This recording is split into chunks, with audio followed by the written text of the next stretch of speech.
Yo'q adashdim onajon, daryo emas, poyoni yo'q ummonga o'xshaydi mehringiz. Sizni nega yaxshi ko'raman go'zalim?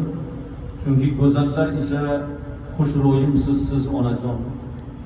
Ey oy, men seni yaxshi ko'raman. Chunki sen ham onamga o'xshaysan-da. Ey bahor, men seni ham yaxshi ko'raman. Chunki sendagi ifor va go'zallik onamga o'xshash. Odamlarning barchasi oddiy bir suv.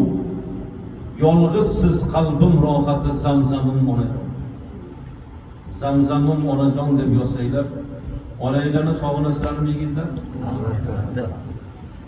Farzand yigit onasini, otasini ko'proq duo qilsin. Ota-onanglarni ko'proq duo qilsanglar, ishinglarga baraka bo'ladi. Bilib qo'yinglar. Qaysi bir farzand otam, onam deb ko'p duo qilsa, Alloh baraka beradi. Hasan Basriyning huzurlariga kelib bir yigit shu gap aytganda, hech ishim yurmayapti, nima qilsam bo'ladi deganda, ota-onangni ko'proq duo qilgin, Alloh ishingga barakot beradi.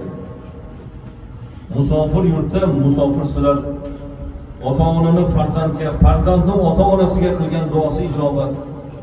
Ota-onanglar men o'ylaymanki 5 mahal namozda sizlarni duo qiladi. Namozxon yigit ota-onasini 5 mahal namozda duo qiladi, to'g'rimi? Salom berishdan oldin nima deb duo qilamiz? Allohumma g'firli, Parvardigor meni mag'firat qil. Va li volidayya, ota-onamni mag'firat qil deb. Men o'ylaymanki sizlar 5 mahal ota-onanglarni duo qilasizlar. Sizlar ulug' yigitsizlar, mehnatkash yigit. Mehnat bu fazilat yigitlar.